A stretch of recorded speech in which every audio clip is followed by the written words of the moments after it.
there has always been this tension between optimization and innovation, right? Like, what should we really spend our time on it? Should we be careful analyzers and, polish every little detail so that we get to precision and absolute perfection? Or should we, be creative, try something new, surprise our competitors or our opponents with something unheard of, unseen of, and be remembered as the athlete or the team that has, created something completely new. So there is a tension, there is a duality between those two things, and the question is pretty much as old as competition itself, right? As soon as you have a win or lose situation, you always have this tension between those two strategies. Be really, really good at what everyone is doing and just be better than everyone else, or be different from everyone else. And it doesn't really matter if we're talking business, if we're talking war, if we're talking sports. As soon as there is win or lose, this is one of the main questions. Which strategy do we choose? And that is today's topic. That is what I want to talk about. I am super excited at, taking a closer look at each strategy and see what the difference really is and when to use what, and hopefully get closer to an answer to this question. So welcome to the Healthy Underline podcast. My name is Lisa. I am a mindset and innovation coach for athletes and for athletic teams. I am also the host of this podcast, the Healthy Underline podcast, and I discuss here all things sort of like mindset and creativity related that could be interesting to athletes who want to go beyond just the physical training and who understood that training their mind and creating a mindset that helps them to win pretty much is exactly what they need. So I'm so happy that you're one of them and that you're here with me. And today I want to talk about different strategies of winning, basically, right? So let's look at those two one after the other. Let's start with the one I mentioned first, the optimization strategy. And this is the one that is mostly used, to be honest. It's a beautiful strategy that focuses on, or has the goal, let's say, of consistency, reliability. You want to maximize your resources, right? You want to be faster, stronger. You just want to be better at whatever you do. Work out all the little kinks, get rid of anything that is not helping, and really streamline your processes or your moves or your playbook or whatever it is. And the focus is really on this efficiency. Like, you want to be as efficient as you can probably be with whatever you do. There's also a focus on precision. Wow. So you want to be as precise, as exact as you can be. And maybe you also want to create systems around that, systems around you that support you and that kind of like take out the guesswork of, everyday training and everyday practice and your workout plans and your nutrition plans and whatever there is. So it is really optimizing for success, setting a new standard, right? Raising the bar at what everyone is doing. And that's a beautiful strategy, right? And you can see people do it all the time. It's the taking videos of every little step and analyzing the videos afterwards. It's looking at the milliseconds. It's optimizing the workout plans. It's optimizing the nutrition plans, the recovery things, that we do. And it's beautiful and it's super important, right? Because it allows you to get rid of waste, get rid of things that are not geared toward your success and geared towards your goals. And there is limited time, right? There is limited energy. So we want to make sure that we use them as efficiently as we can possibly can. Now, the context in which, and that's a very important thing to understand, the context in which we want to optimize is a known context, right? It's an environment that we ourselves or the coaches or the team or whoever knows about, has experience with. Like, we can draw on expertise and experience when it comes to optimizing. We know what we have to do, right? And sometimes it's very clear, sometimes it's not so clear, and that's when we have so-called complicated challenges or situations or problems, however you want to call it. And complicated just means that it's something that has, more parts to it. There's not an easy answer, and you will need more expertise. You will need more experience and more careful, detailed planning to solve it. So it's what I said: nutrition plans, workout plans, recovery plans, standardizing routines, standardizing warm-ups, streamlining your playbook, data analysis, video analysis, perfecting specific throws or shots or, serves or hits or whatever you are working on, and really refining each detail of what you do. And again, because it's important, it's a known but complicated context in which we use that. Now let's look at the other side, the other strategy, and that is innovation. And innovation is when we create something new, something original, right? It's something that is different from what has been done before. And it's connected to experimenting, it's connected to exploration, being creative, trial and error, like trying to figure things out as we go. And the goal is really just to find something new, something fresh, being more adaptable. And the context in which we use innovation is an unknown context, right? As you could have probably guessed. So it's an ambiguous situation. There is no clear left or right or yes or no or, way forward. And no matter the experience, no matter the expertise, it doesn't help us to find an answer or solution for this specific situation.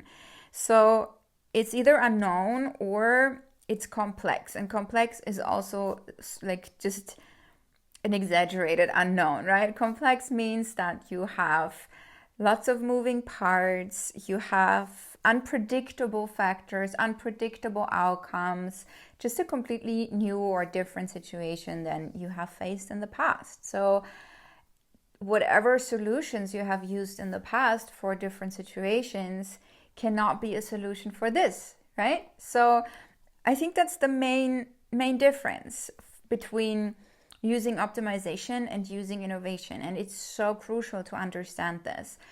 When do you use it? If you are in an environment where it might be super complicated, it might be like so many different things that need to be considered, but what the answer is, or the solution is, or the way forward is, that's when you go for optimizing. That's when you go for standardizing and just getting better at the thing that is the solution. You want to learn the solution, and you want to learn the solution really, really well. When you are in an environment or in a situation where you don't have a solution, you don't, even if you try really hard using all the expertise there is, all the experience there is, if it's a new situation, that will not necessarily help you. So if there's no solution, you have to come up with a new solution, and that means it's an innovation. So it's a completely different strategy. It's a completely different approach. And I don't think I gave you examples of innovations. It's for example, when we need to adopt strategies in the middle of a game, right? The context has shifted, and the team you're playing is doing something you haven't seen before. and you don't have an answer for it, that's when you need to be innovative. That's when you need to, activate your creative juices and be flexible and adaptable to the situation. Or when coaches use, for example, unconventional drills, right? Not anything that has been used before. When we learn from other sports, when we learn from other just other professions in general, that is something that can lead to innovations, new training methods. When we start improvising because we don't have a solution, that is at least trying to innovate, right?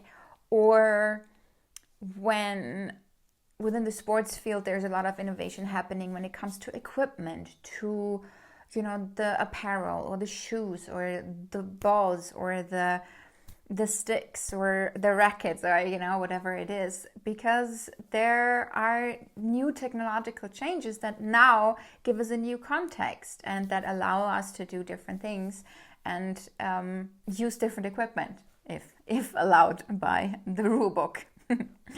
And I said that this question of optimizing versus innovating is as old as competition, right? And competition is also in business. And I know that innovating in a business environment is very, very different than innovating in a sports environment, because in business, there are no rules. I mean, there is a legal framework, obviously, that you have to obey and manage in a way, but other than that, you can pretty much do whatever you want. Like, there's no one in business telling you like you have to do it this way, unless again it's a legal requirement. So innovation seems to be much more open and much more doable in that context, whereas in the sports world it often seems like there's not as much wiggle room. There's not so much room to innovate, and that's why most athletes and most coaches go for optimization, because every sport has a very clearly defined rule book with it's crazy how thick these rule books are for some sports, and how many weird situations are covered in there, like super rare situations, and how much refs need to know, and coaches and athletes need to know. It's crazy to me sometimes how extensive that is. But obviously having this very rigid rule book connected to a sport gives you less unknowns, quote unquote, and that means less chance also to innovate within that rule book. But if we are mindful of that, if we respect the rule book, we still get to innovate. We get to innovate between the lines. We get to innovate in those things that are not part of the rule book and that are not regulated, right? And that could be, as I mentioned earlier, the equipment, even though that is moved more and more into the rule books these days. But, what type of apparel you wear, what type of shoes you wear, what type of car you drive, that is heavily regulated. I'll take that one back. But what type of racket you use, the balls. And yes, there are specific regulations around it, but I feel that often there is much more wiggle room. So that's why there is a lot of innovation in sports goods, in the athletic environment. But we can also focus on nutrition, right? I mean, as long as there's no doping involved, you can be innovative in the way that you nurture your body, the way you recover your body, in the way that you practice and train your mind, in the way that you practice and train your reaction times and things like that, right? So there is still, outside of the actual competition, there is still a lot of room to innovate. And it's very different from the business world when it comes to that. But I don't want to talk about business. I want to talk about sports here. It's just that I learned about innovation in the context of business, and I'm now kind of relearning the rules of innovation in the context of the sports world. And I think this was an interesting thing for me to see and to understand how the limitations are just at different areas. Let me put it this way. And because of that, I feel that there is a lot of optimization going on in the athletic world. and it's about shaving off the 0.01% or the centimeters, the millimeters, the perfect throws, the perfect shots. And while I see that makes so much sense to just be better at the specific thing that you are being judged on, I also think that there is so much to gain from innovating within your environment because there are so few people doing it. So that will immediately give you a competitive edge. If you do something different from everyone else, it will give you different results, right? So this episode today is really here for me to challenge your thinking, right? To kind of like tickle the mindset that you have that might be set on just be better than everyone else.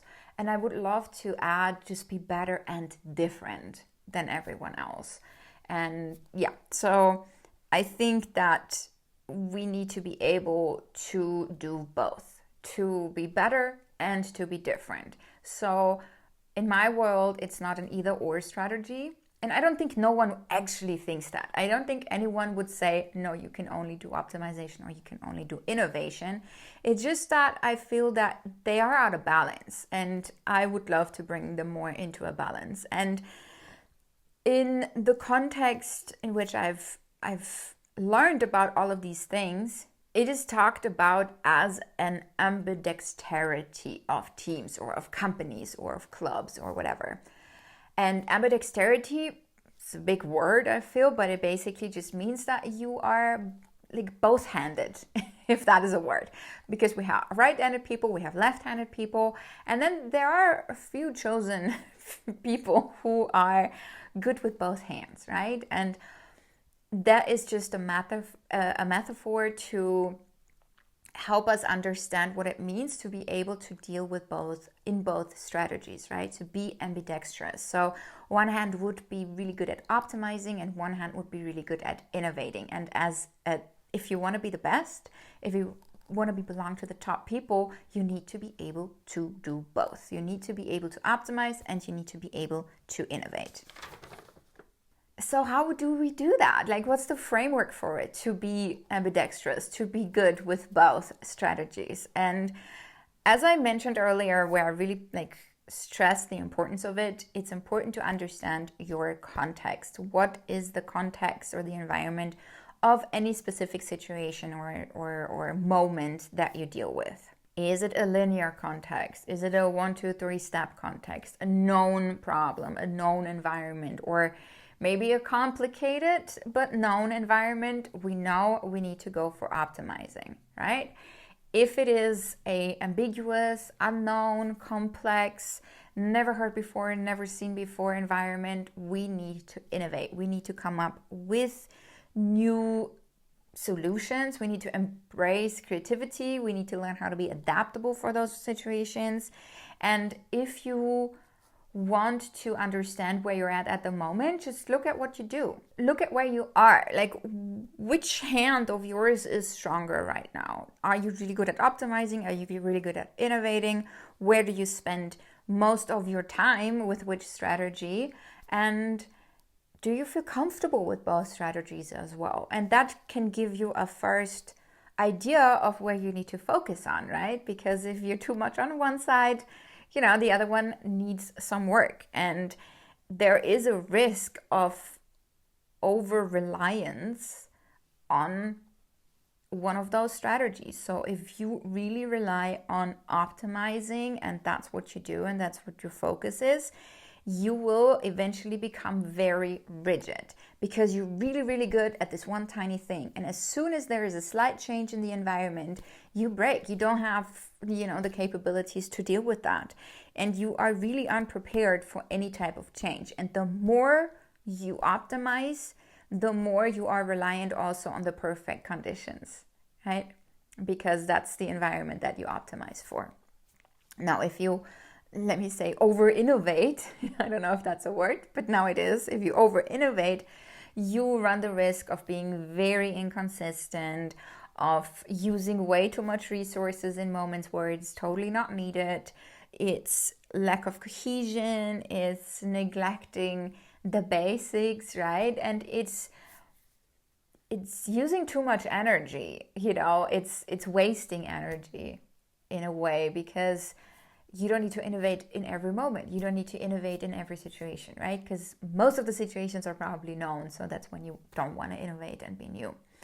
Unless, that is something that you particularly choose. And I'm going to get to that a little bit later. What I'm not going to do today, though, is to explain how to do each of those strategies. That would be, for a different episode. There is so much to say about each. So I'm not going to explain how to optimize. I'm not going to explain how to innovate. I really just want you to understand how important it is to do both and to really understand when to do what. And this is also, I would say, the next part of the framework. It's having this understanding of the duality that we live in, of the duality of your sport, of your environment, and that you need to balance both hands. And you can do that mentally, you can do that through, your practices, have structured practices, and then have explorative practices or sessions, and I encourage everyone to understand and appreciate both approaches. Really make sure that when you're an athlete, that your coach understands that you need to optimize or innovate, in specific situations. And if you are the coach, it's important for your team to understand why you do both as well and when to do what, because there will be moments when your athlete or athletes are out there and they have to decide if now is the time to innovate, now is the time to be creative. So making sure that they understand context and the tools that they need for each specific context is super important. So I think mindset work around these two strategies is pretty much foundational, honestly, to be able to be brilliant at both things and to be able to, in the end, be better and different than your competition. And the other part of the framework, I think that's the last part of the framework, is the life cycle of innovation. So, I'd say that in an unknown, ambiguous situation, we don't have solutions, right? That's when we innovate. Once we innovate and we go through the whole innovation process, we have a solution. We have understood the environment, we have understood the challenge, so it's not unknown anymore. And it's not that we don't have a solution for it anymore. So basically, we move the solution from the innovation hand to the optimization hand, right? Because now it is something that we know. It is something that we're starting to understand. And we can then optimize our innovation that was once an innovation, right? And make it into a standard. And that is what happens in a lot of sports as well. Like a lot of things, for example, the whole three-pointer strategy in basketball, that was once an innovative way of playing a game, of a game strategy that was done by not many teams. And it has proven itself to be a good way of seeing a game or coming in with a different strategy to a game, that it was so successful that it became the new standard. And then teams started to optimize for it. So the training focused much more on throwing three-pointers, right? On the defense is different. They have to learn different things, different focus, and so on and so on and so on. So that once innovation is now basically industry standard, if you know what I mean. And then you want to optimize it, and then you want to become the best at it. And ideally, if it's your innovation, you become the best at it. But there is no guarantee for that, obviously. So that is important also to understand, that when we innovate, the things that prove to be successful and that prove to, maybe make a difference in the future, that is something that we really want to move from one hand to the other, from being creative, innovative, to being more focused on making it more efficient and streamlining it and eventually standardizing it. And there are more examples. not even during the game. Like if you think about ice baths, for example, as a recovery tool, so people played a lot with temperature, right? So saunas, ice baths, like what's the effect it has on the body? What is the effect that it has on recovery?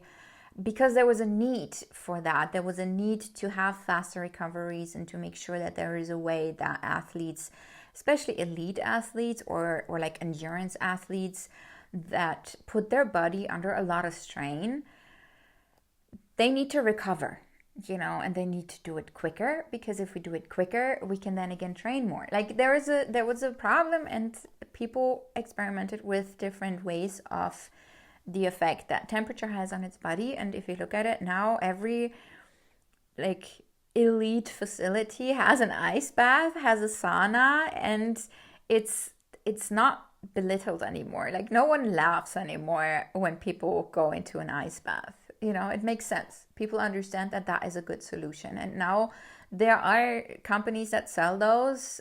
You can have it in your own backyard if you want. And it's so standardized and so streamlined and so optimized. And I think there is still a way to go, because technology develops, so there will be more optimization when it comes to that. But yeah, that's a very good example, I think, of the life cycle of an innovation that has proven to be very successful. So it can be on the field, during the game, during your sport. It can be, when it comes to mindset. It can be when it comes to recovery, to nutrition. Even nutrition, like people used to be laughed at. Like those teams that started to get someone in nutrition for the team, a nutritionist for their team, they would be like smiled upon, and people like, yeah, sure, a nutritionist, haha, as if that's going to make a difference. And now most of the big teams have nutritionists, because they understood that it has an importance for player well-being, and we want the players to be as well as they can be, because that's when they play better, that's when they recover faster, that's when they have more power, more energy, and so on. I don't think I need to explain this to you, but it used to be a very innovative approach, and there are still so many untapped areas in the sports world that we could tackle and that we could take a look at and experiment with and explore with and find ways to be different, that it's crazy to me that it's not happening at a much larger scale. So I'm pretty sure there's more to come for all of us, but I think being open and understanding that new things and new approaches, just because it's something that we haven't done before, or it's quote unquote not how we do things around here, or all of those sentences that you can hear as soon as something is different or new, maybe wait with your judgment. Maybe there is something in it. Maybe the first version is not it. Maybe the second version is not it, but maybe there is something promising within a specific idea, and you just need to work out, the kinks and understand really how to make it usable, so that eventually it becomes a true innovation, something that is new, different, and that provides value towards your goals. And yeah, I just think I implore you to be open to those things when they come, or when your coach has a new idea, a new type of drill or practice. Maybe it seems silly at first, but who knows? Maybe it could be something that will help you be different from everyone else. And being different can be the difference that between winning and losing. It's that simple. And as I said, it's not an either or like you have to focus on this one or focus on that one. There might be times when you want to be more innovative, and there might be times when you really want to focus on optimizing and standardizing and just following a streamlined process.